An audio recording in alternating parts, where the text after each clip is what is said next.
Hello everyone, friends. On today I'm going to show you how to cast your phone screen to your Google TV.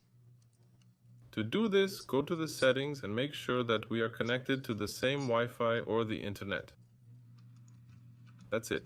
Next, go to the settings and look for a cast here.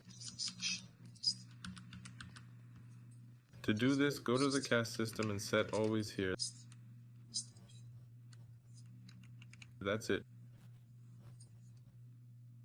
Next, on the phone, go here and click on the cast button.